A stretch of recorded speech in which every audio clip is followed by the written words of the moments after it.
Ladies and gentlemen, welcome back to yet another episode of Papstalk. Thank you guys for tuning in. Very special episode today. We have the person synonymous with the entire music industry in Los Santos. Somebody that has been around for a minute and a name that everybody knows, that everybody loves.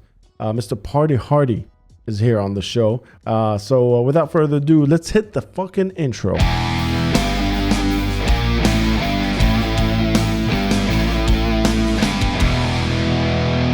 Mr. Party Hardy, welcome to the show, my friend.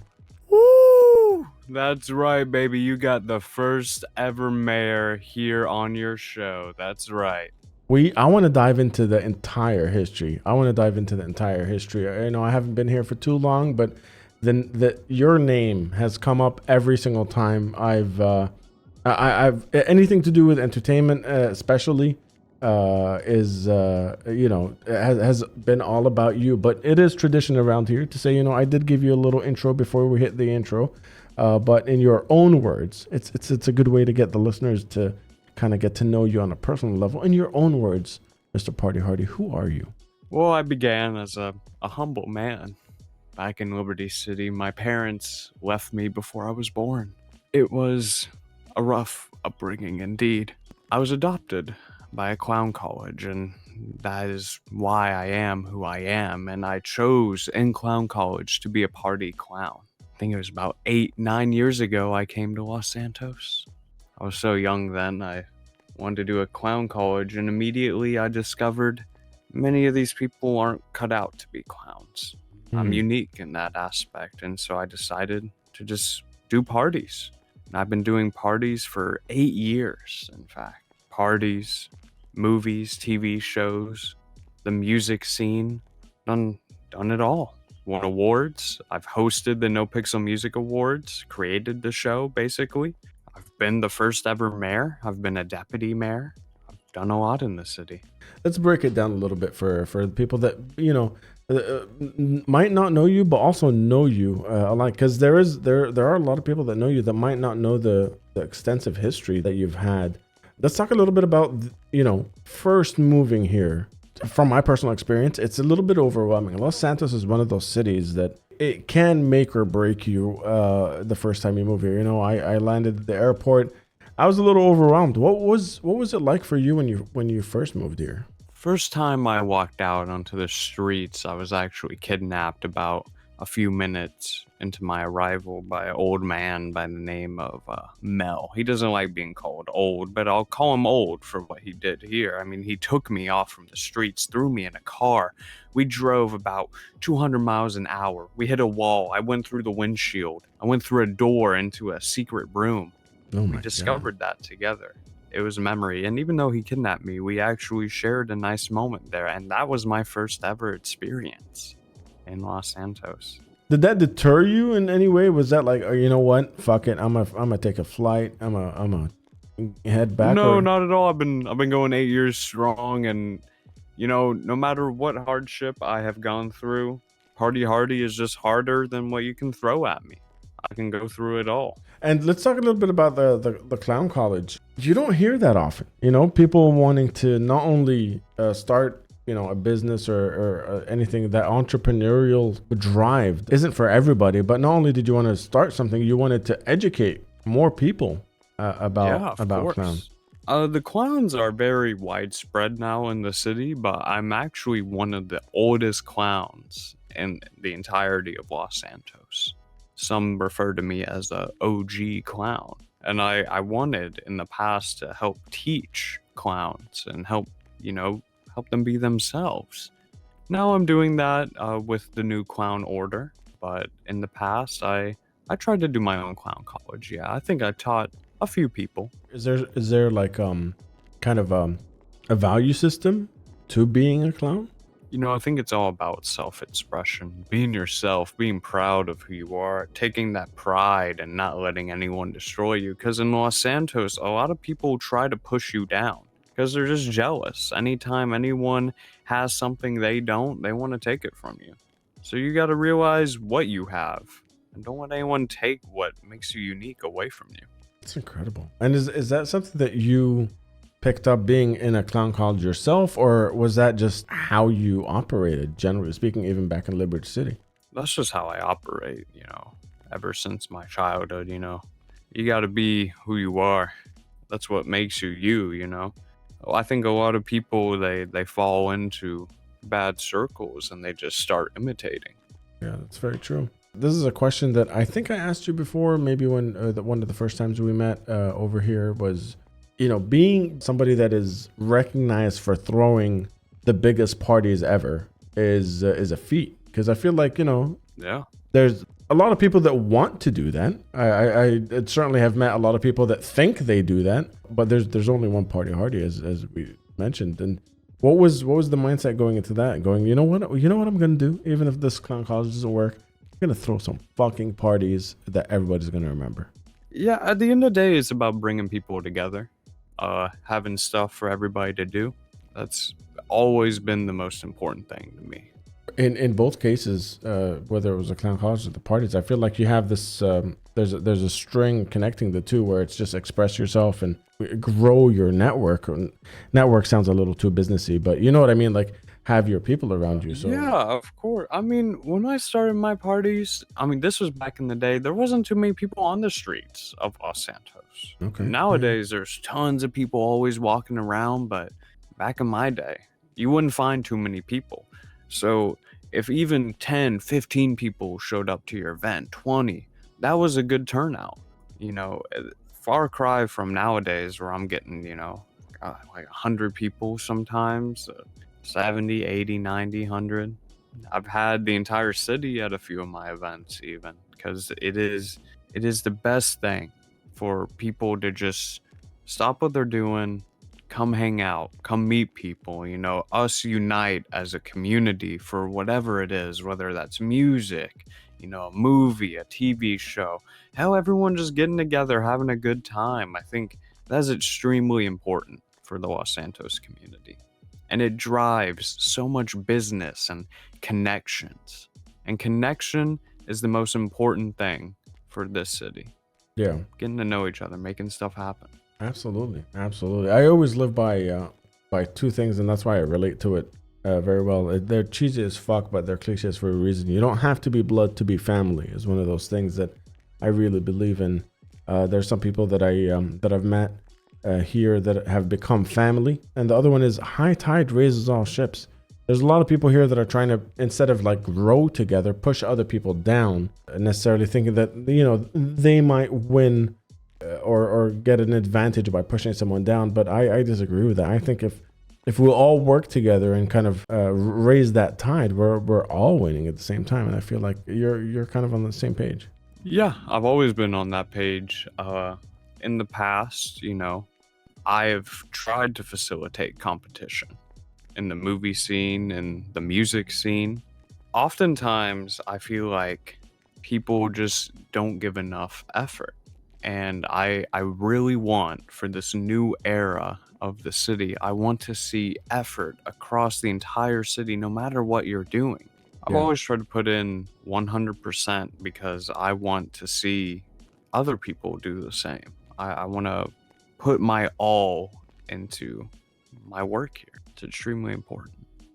Just before we hit record, we were talking a little bit about, and I'll be honest with you, everybody that's listening, I might have been talking a little bit of shit about production companies and stuff that were operating when I first moved here that are either no longer with us or just have not produced any content. And we were talking about that, exactly that giving it 100 and sticking to your guns and making sure that you carve out your path. How difficult was it for you when you first moved here to kind of stick to that? Because I feel like it takes a certain brand of person to just be like, I have a vision and I'm gonna stick to it until it fucking works. And whether it's a party or a movie or a full music industry, I feel like you must have had some speed bumps along the way. Oh, so many. I've been through a lot, right? And every time someone mentions like, oh, what if this happens? I say we gotta get through it. If I fail, that's okay. I'm okay with failing. A lot of the time, shit just happens around in the city, you know? I'll try to do an event, so explosion happens. We all, get shot at or something, whatever, right? Yeah. There's always the next day, and we can take what we learned from the previous day and keep moving. Like I was telling you before, we used to have 15 people at my events, and we did them every single night. And we cultivated that community. And just because we would have an event where only like 4 or 5 people showed up, who cares? Those 4 or 5 people are still making memories, and we're going to make sure they have good memories. Yeah, 100%. And when I ran the No Pixel Music Awards, let me tell you, that was an insane amount of work. I was constantly working on those music awards, and everyone on all sides was complaining, right? But I still did it because it was something good for the city, something good for the music scene, something that should be annual. Every single year, we should have a music awards. And I stick to that. I think we should keep moving regardless of anything holding us back. Because at the end of the day, the main thing about Los Santos is creativity and, working with what you have. Because a lot of the time, you're not going to have everything. So you just got to work with it. And you got to find the joy in, messing up. For those that might not know the No Pixel Music Awards, we'll get back into starting the music industry in general. But just for people that are listening that might not know, there's a lot of people that just moved here. There's a lot of people that have forgotten a lot of things since the war and the crash happened. Of course. How explain to the listeners what the No Pixel Music Awards was. Yeah, so the No Pixel Music Awards is very prestigious. It's a award show for the entire city to celebrate the music scene, one of the most creative outlets for all of our music artists. The awards, at the end of the day, if you are a music artist, I want you to be recognized. Regardless if you're nominated, if you win, I think the show, its purpose is to put a spotlight on the music scene and celebrate all of their achievements throughout the years, because I've seen the music scene go from just, a handful of artists with just a few songs. And I've watched it grow and grow and grow. And then we have entire record labels, and we've had hundreds of artists, over 1,000 songs on the radio. And those people deserve to be recognized. And I think that award show alone shows our pride as a city and how well we can, showcase our artists. And that's the main reason behind the music awards. But hard work for anybody that has never put on an event or put on anything like that.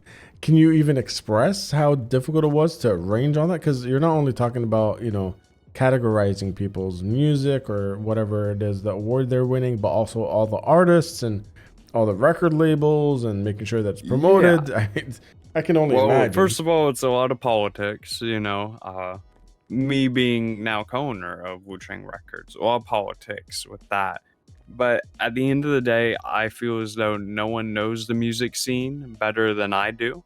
Even then, I still put checks on myself to make sure we don't have too much bias whatsoever. There's always going to be a little bit of bias with the award show. I mean, that's the way it works. But the academy, I had to seek out a fair academy. A lot of people in the academy, I think it was we had over 20 people, around 20 people, most of them unaffiliated with any label. And if they were, we had an equal number from each label that they were affiliated with. We had the nominees from certain representatives from each of the labels. I mean, even that is just a ton of work, organizing everybody. And then you got to come with the categories. You got to make sure the videos are working properly. You got to set up the cinema. I decorated the cinema just across the hall in the building we're at right now.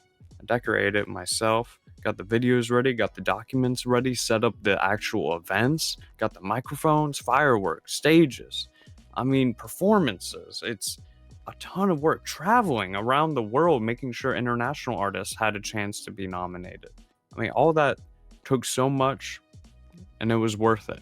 And I actually encourage anyone else, if you ever want to do a big show like that, go ahead. All you have to do is put the work in, and if you have the creativity, then have fun. Do it. Absolutely. I 100% agree. I think we kind of brushed over it, but I think it's worth just diving a little deeper. Having a couple of people that made a couple of songs to an industry with multiple record labels and thousands of songs. What made you go, I see the end result? Because not a lot of people have that long-term vision, you know what I mean? They see a couple of people with a couple of songs and they're like, all right, yeah, cool. You can play that one song over and over again. But you were like, I see an industry here. Well, you start hearing the fans, right? The fans coming to the shows. They're saying, "Oh, I want to see this person at the show. I want to hear this song. I want to sing this song back to whoever is singing. I want a better way to listen to the music that I'm hearing." You start hearing stuff like that, you realize people start caring. And you start realizing these music artists, they're not just, music artists. They're stars. They're stars of the city, celebrities, and they deserve that recognition 100%. In the beginning, I just did parties freelance, events freelance. I would work with different companies. Eventually, I decided to do a reality show at Wu Chang Record, which this reality show was a big, big thing for me, right? I put a lot of effort into it. I'm an entertainment guy, right? So I made this reality show. Everyone saw the effort I put in. I got offered a position at Wu Chang. My first ever position was label manager, something not a lot of people can do. And then eventually, all the executives decided to vote for me to become CEO. And yeah, so I became chief executive officer. I mean, as a first position, managing a full record label, as an artist myself, and having dealt with different various record labels throughout my life, that's a position and a half. That's not something that you're not. Oh yeah. You're not handing out tapes and CDs right away. You went straight to manager. Yeah, I went straight to managing. I did some events, I drafted artwork for them, promoted them, managed artists, made sure our artists were good, facilitated collaborations. This is all super important stuff. And I helped out with the big events like Coachella. That was a huge event. We did some Halloween events, Christmas events. Then the new year rolled around. There was an opening for CEO. The executives came together. Every single one of them voted for me to become CEO because they knew I was the man for the job. And that year, we made sure that the music scene was thriving, that it was the best it could be. I mean, we had almost 100 artists, all of them active, making music, putting it on the radio, making sure they had shows. Pretty sure we did over 100 events within just about 7-8 months. 100 events in 8 months was absolutely crazy, but we did it. Crazy numbers. I'm talking actual events. Like, we had good crowds, every single one of them, and I will always cherish those memories, and I'm looking forward to making new memories as co-owner of Wu Chang. What's competition like in a world like that? Be it back then or right now. I've had my experience with record labels, like I mentioned, including very recently. I've met with some other record labels in the city, and I'm just wondering, from your perspective as somebody that has seen all of the stuff, what was the growth in terms of competition like? There was never really too much competition, I'll be honest. The most chance any other label had against Wu Chang was when I was a free agent. I gave a chance to another label to bring me on to do their events, to be perhaps their CEO, right? Yeah. They didn't take that chance. So then Wu Chang ended up signing me up as label manager, and they missed out. And when I became CEO, I always encouraged competition. I'll be honest, I always did. But at the end of the day, I'm not giving out charity to other companies. I have my company I'm working on, and as you said, rising tide raises all ships. We're trying to bring the entire industry up, with Wu Chang being the biggest label and probably the first ever label in the world to do what we're doing. I have to focus on my company, and I can't give out charity to any others. And I have seen label after label fall apart, and one moment an artist shit talked me, Next week, he's coming at my front door asking if he can get a job. I say no, because at Wu Chang, it's all about loyalty and respect. I think the other labels could use some of that, I'll be honest. And I wish them the best, and I wish for a label to start up and then not fall apart within a month after they don't do any events. Yeah, that seems to be an ongoing theme, generally speaking, when people are starting things up. I know in terms of the talk radio and production. Oh shit, something happened. Don't worry about that. My guys will handle that. Just a few gunshots, everybody. It's all good. It still shakes me. Honestly, whenever I hear some gunshots, I'm not used to that shit, man. Yeah, maybe I'll come here and fix a few problems like that. Who knows? Perfect segue. Let's talk about being the first mayor of Los Santos. That's no easy feat. That's fucking huge. Now, a lot of people don't know. We have had Mayor Maximilian Thoroughbred, the current mayor of Los Santos, with his wife Siobhan on the show. We've had Abdul, who was a mayor at one point. That was what's the fucking word? I keep forgetting. He was impeached. Impeached. That's the one. Yeah. Impeached. Big controversy. Yeah. He told us all about his thing, but the first one, like I said, again, carving that path where people haven't gone before. You're going in completely blind. Tell us that story of being the first mayor of Los Santos. First mayor, I decided to run because I felt I could do it the best. I ended up winning, and unfortunately, after I won, the government took it away from me. It was a really difficult time in my life. About a few minutes in fact, they took away my mayorship. They announced it was a glitch in the system.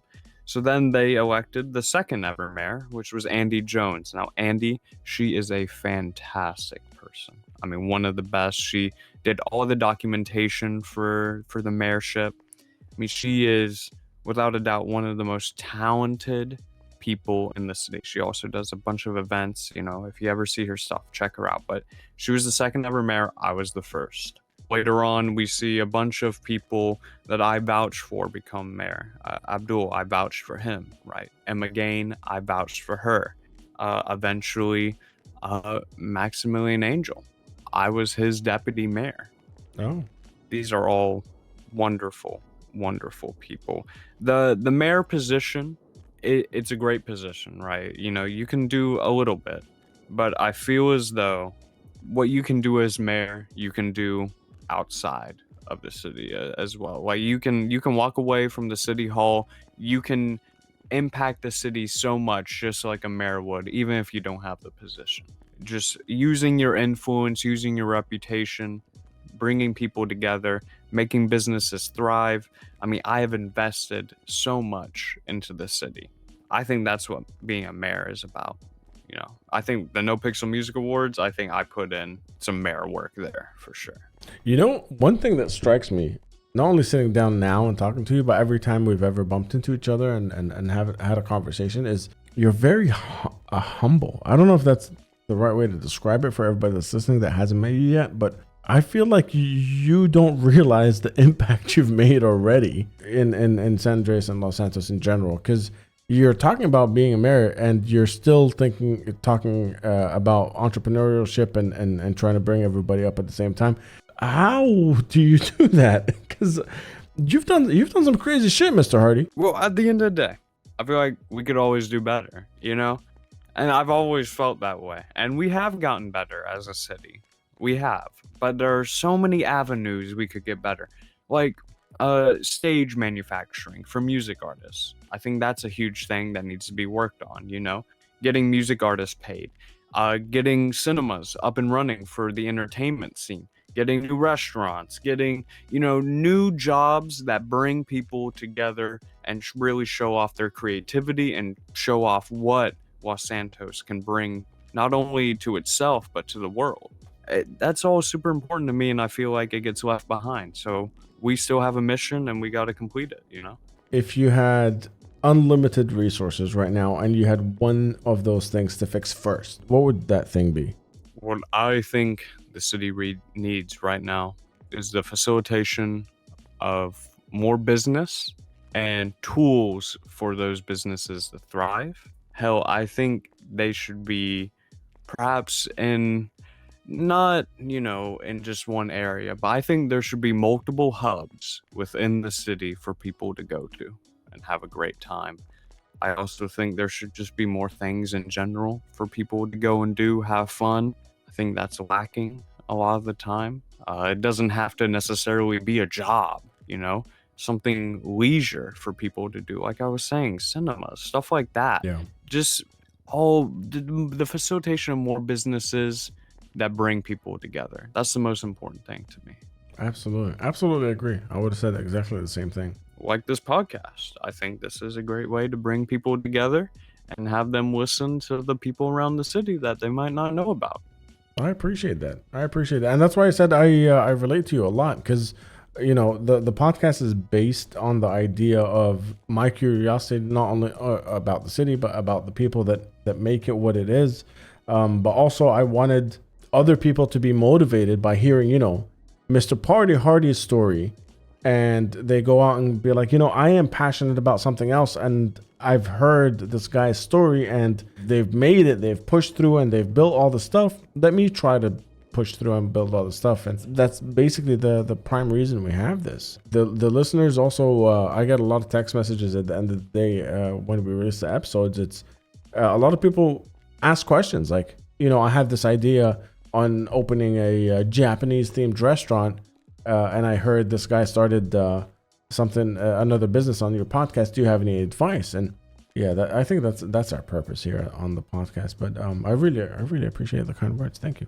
Yeah, of course. And I want everyone at home to just keep chasing what you want to do, And the city, when I see a new person in the city, I always try to make sure, they at least have a goal, and I tell them to go achieve that goal, whatever it is. It could be something crazy, but I want people going out and thinking for themselves. Don't just follow somebody and do whatever they want you to do. Like, if you want to work in the music scene, work in the music scene, work your way up. I mean, it's not impossible. If you want to become a music artist, start working on music. You can always start. You want to make a movie? Make a movie. Start recording. Oh yeah.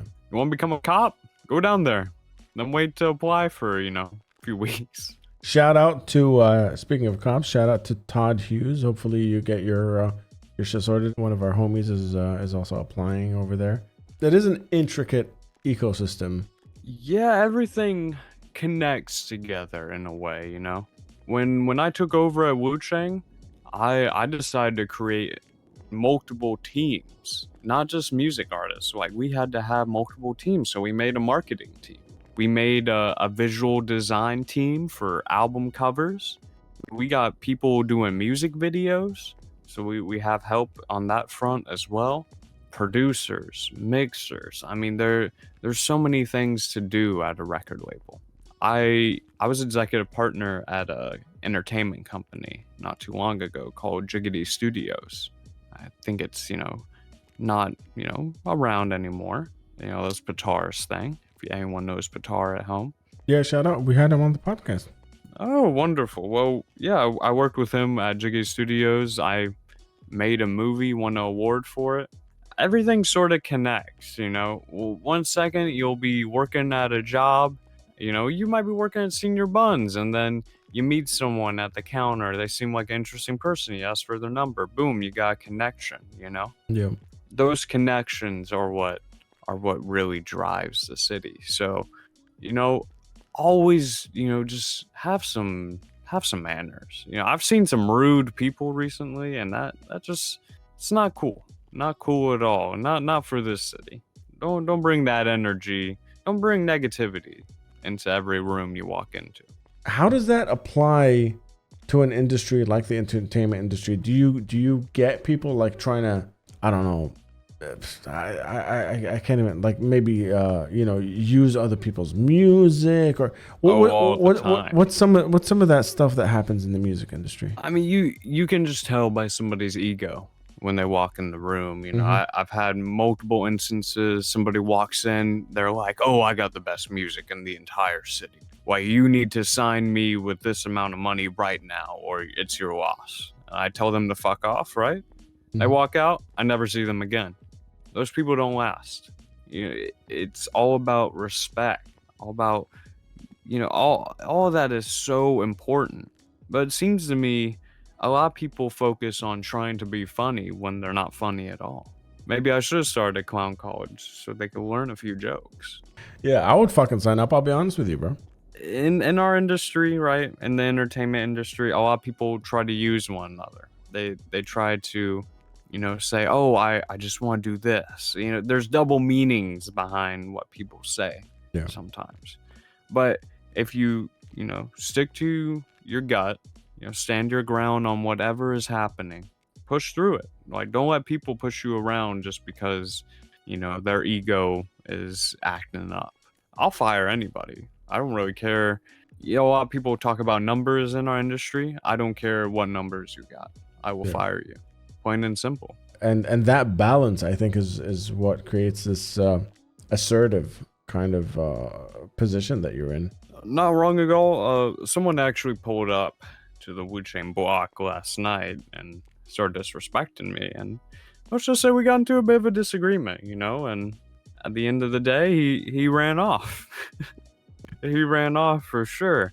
You gotta stand up for what you believe in. In my position as co-owner of Wu-Chang, and any position in Wu-Chang, really, you're representing so much more than just yourself. I think that's important for whatever you're working at. If you're working at Senior Buns, you're representing an entire business, You're working down at the PD, you are representing the PD. One bad experience with you could reflect on wherever you're working. And that could reflect badly, on you, your business, and probably your whole group of friends who work at that business too. Yeah. You just gotta stand up for yourself and have respect for what you do. Don't be afraid. I mean, people, they'll say something and then you'll never see them again half the time. That's true. That's 100% true. So the moral of the story, ladies and gentlemen, everybody that's listening to this, if you made it up until this point, you remember, you always got to twat out the name of the podcast and the episode that you're listening to. But go get what you want to get. Just start it. Believe in it. Even if it doesn't exist, make it happen. Fake it till you make it. And we have living proof right here. Mr. Party Hardy has built not only an entire record label and ecosystem, but a whole industry basically. Yes, sir. And I would say a great start is coming down to the events, meeting people at events. Go, pick up get a car, pick up your friends, head down to the event, see if you can meet some people, start something on your own while enjoying some great Wu-Chang music. We heard a little bit about your history, your path has been, and I'd like to end the podcast on this question because the listeners now already have kind of a picture of your life so far. But Mr. Hardy, if you had a time machine and you were able to go back in time just before moving here, young Party Hard, Liberty City, fresh out of clown college, and you were to give yourself one piece of advice, you were to tell your younger self something, what would that thing be? Have no regrets. Be who you are and keep moving. The party never ends. Incredible. The party never fucking ends, ladies and gentlemen. Mr. Hardy, thank you so much for your time. I genuinely and thank you, Johnny. Great show. Thank you so much. It's been great getting to know you. It's been great getting to know the Wu-Chang family, and I look forward to a whole bunch more in the future with you guys, and not only a part 2, sit down with you and a deeper dive into everything that you've achieved since the borders opened up again, but just to get to know you as a person. I feel like you're like an onion, dude. There's so many layers to this. Yeah, a lot to of this layers. conversation. I'm a big Shrek guy. Yeah. And we'll figure it out. We'll sit down again. But with that being said, ladies and gentlemen, the tradition around here, Mr. Hardy, is I'll say my piece, and then you have the microphone to say whatever you want to the listeners. And when you are ready to end the episode, you say the 3 words, hit the outro. And that's when we will conclude the episode. So from Paps, ladies and gentlemen, thank you guys for tuning in. I appreciate each and every single one of you guys that grabs the tape and listens to the podcast. It means the absolute world. To all the sponsors and everybody that keeps us afloat, thank you, motherfuckers. Mr. Party Hard, ladies and gentlemen. Everybody listening around the world, in your car, in your bed, whatever you're doing. Maybe you're heading down to one of my events. I want to say thank you. Thank you for listening to the show. Thank you for listening to me. Maybe you didn't know me, but now you do. And I can't wait to see you at my event, at my concert, at one of my movie screenings, at one of my TV show screenings, wherever you are, man. Thank you. Thank you so much. And remember, I'm Party Hardy, first ever mayor, co-owner of Wu-Chang Records, CEO of Party Hardy Entertainment Enterprises, and a business partner of so many businesses. Whatever you want to do in the world, go out and do it. Like I said, the party never ends. Roll the outro, baby!